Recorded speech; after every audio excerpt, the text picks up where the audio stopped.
World cup 2023 के लिए कप्तान रोहित शर्मा की बड़ी सरदर्द। इन तीन खिलाड़ियों को रोहित चाहकर भी अपनी स्क्वाड में शामिल नहीं कर सकते। जी, हम बात कर रहे हैं वनडे वर्ल्ड कप 2023 की, जो भारतीय अपने घरेलू सरजमी पर खेलने वाली है।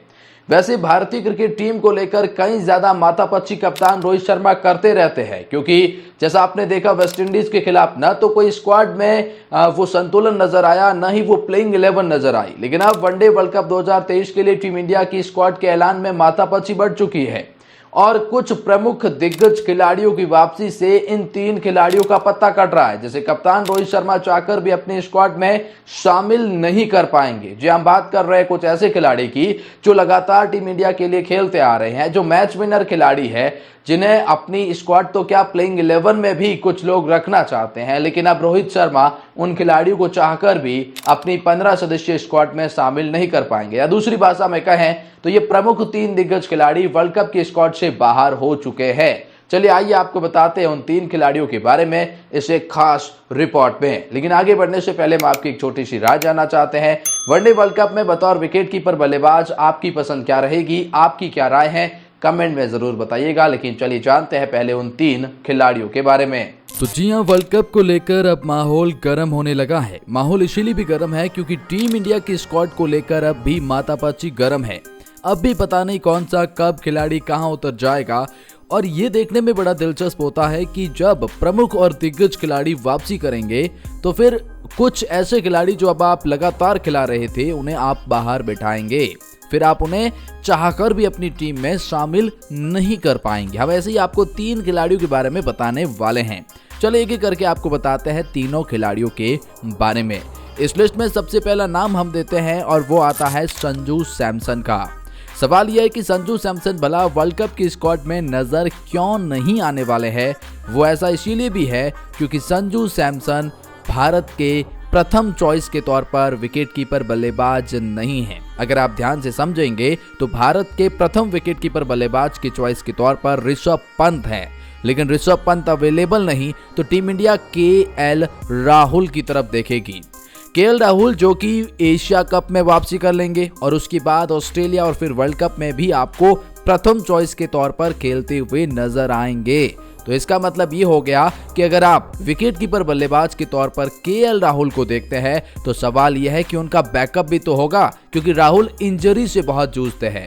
तो उनके बैकअप के तौर पर टीम इंडिया के कप्तान रोहित ने साफ कर दिया कि हम ईशान किशन की तरफ देख रहे हैं, यानी टीम इंडिया के विकेटकीपर बल्लेबाज का बैकअप ईशान किशन, जो न केवल विकेट कीपिंग का बैकअप आपको देंगे, ओपनर का भी बैकअप देंगे, नंबर 5 का भी बैकअप देंगे। अब ऐसा तो होगा नहीं कि आप तीन विकेटकीपर बल्लेबाज को अपनी स्क्वाड में शामिल करेंगे, इसीलिए संजू सैमसन की वहां जगह नहीं बन पाएगी। वो संजू सैमसन जिन्होंने अब तक 13 वनडे मुकाबले खेले हैं, 12 इनिंग के अंदर 390 रन बनाए हैं, 55 का एवरेज है, 104 की स्ट्राइक रेट है। बहुत ही कमाल का ये लड़का है, कमाल के खेलते हैं, हिटमैन की तरह है, बड़े बड़े शॉट्स लगाते हैं।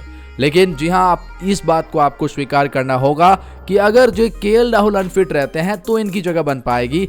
वो वापसी कर रहे हैं, ईशान किशन आपके फिक्स्ड है, तो फिर संजू की जगह वर्ल्ड कप में नहीं बनती हुई दिखाई दे रही है हमारी नजर में। चलिए बात करते हैं दूसरे पायदान के खिलाड़ी की। तो इसमें एक और बड़ा नाम आता है और वो दो खिलाड़ियों के कंपैरिजन में आता है। ध्यान से समझिएगा इस बात को जो हम आपको कहना चाहते हैं। या तो युजवेंद्र चहल टीम में जगह नहीं बना पाएंगे और या फिर अक्षर पटेल नहीं बना पाएंगे। अब आप कहेंगे भला ऐसा क्यों?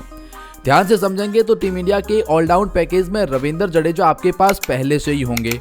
उसके बाद स्पिन डिपार्टमेंट में आपके पास कुलदीप यादव जो कि फिक्स्ड है, क्योंकि जिस तरह की वो गेंदबाजी कर रहे हैं उन्हें हिला पाना भी बाकी किसी गेंदबाज के वश की बात ही नहीं है, और इंडियन पिचों पर तो वो और भी कमाल के खिलाड़ी होंगे।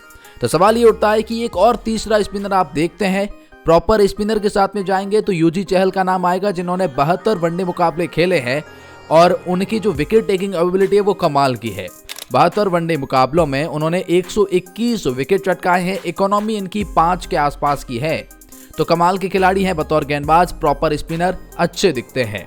लेकिन अगर आप अक्षर पटेल को चाहते हैं जो रविंद्र जडेजा की तरह ही है, इन्होंने अगर ओडीआई की बात करें तो अच्छी बल्लेबाजी करी है, ये अच्छी गेंदबाजी कर सकते हैं, ये ऑलराउंड पैकेज है। तो अगर आप तीसरे स्पिनर बैटर की अगर विकल्प ढूंढ रहे हैं तो फिर वो अक्षर पटेल होंगे आपके ऑलराउंड पैकेज के तौर पर, बैकअप भी देंगे, स्पिनर का बैकअप भी देंगे। लेकिन अगर आप चाहते हैं कि आपके पास रविंद्र जडेजा ऑलराउंडर है, हार्दिक पांड्या भी है, और अगर आप दो प्रॉपर स्पिनर के साथ में जाएं तो फिर कुलदीप और चहल जगह बनाएंगे। अगर चहल को बाहर बिठाना पड़ेगा तो अक्षर पटेल को शामिल करना होगा। मतलब इन दोनों में से किसी एक की जगह बनती हुई नजर आती है इस स्क्वाड में, और इसीलिए रोहित शर्मा की जो सरदर्दी है वो बढ़ती हुई नजर आती है। एक और नाम जिस पर हम चर्चा करने वाले हैं और वो तेज गेंदबाजी आक्रमण में आता है, और वो नाम इसलिए भी चर्चा में है क्योंकि प्रमुख दिग्गज खिलाड़ियों की एंट्री हो रही है, जिसमें आप देखेंगे भारत के तेज गेंदबाजी आक्रमण में तो सबसे पहला नाम जसप्रीत बुमराह, उसके बाद नाम मोहम्मद शमी और उसके बाद नाम मोहम्मद सिराज। इन तीनों का न केवल स्क्वाड में बल्कि प्लेइंग 11 में भी नाम पक्का है, और चौथा विकल्प आपका हार्दिक पांड्या भी बनते हैं। अब चूंकि तेज गेंदबाजों को ज्यादा मदद तो मिलेगी नहीं, भारतीय पिचों पर वहां स्पिनर्स का दमखम देखने को मिलता है, तो ऐसे में अगर टीम इंडिया किसी एक और एक्स्ट्रा तेज गेंदबाज को खिलाती भी है तो उसमें दो विकल्प आते हैं। एक तो आपके पास शार्दुल ठाकुर है, जो कि काफी अच्छी गेंदबाजी वेस्टइंडीज के खिलाफ करके आ रहे हैं। अगर आप ओडीआई में इनकी बॉलिंग देखेंगे तो 38 मुकाबलों के अंदर इन्होंने 58 विकेट चटकाए हैं, 6 की इनके पास इकोनॉमी है, विकेट टेकिंग एबिलिटी है, वो लक इनके पास नजर आता है। इनके अलावा अगर आप विकल्प देखते हैं तो नाम उमरान मलिक का आता है। इन्होंने 10 वनडे मुकाबले खेले हैं जिनमें 13 विकेट चटकाए हैं, 7 के आसपास की इकोनॉमी है, जो थोड़ी महंगी भी कह सकते हैं। अब उमरान मलिक और शार्दुल ठाकुर इनमें से किसी एक को मौका मिलेगा या इन दोनों को बाहर बिठाया जाएगा और चहल और अक्षर इन दोनों को शामिल किया जाएगा, ये देखना बड़ा दिलचस्प होगा। लेकिन कहीं ना कहीं शार्दुल ठाकुर या उमरान मलिक में से कोई एक बाहर होगा, चहल या अक्षर पटेल में से कोई एक बाहर हो सकता है, और संजू सैमसन का कहा जा रहा है कि वो तो बाहर हो ही जाएंगे, उसमें कोई डाउट नहीं है। वो अलग बात है कि अगर वो एशिया कप खेल लेते हैं और कुछ ऐसा प्रदर्शन कर देते हैं कि विकेटकीपर बल्लेबाज के तौर पर उनकी जगह 100% पक्की हो जाए, क्योंकि ये मौके का फायदा उठाते नहीं है, वो अलग बात नजर आएगी। लेकिन फिलहाल इन 3 खिलाड़ियों का कहा जा रहा है कि वर्ल्ड कप से बाहर होना तय है। हमारी नजर में कुछ इस तरह से राय रहेगी, लेकिन आपकी क्या राय है?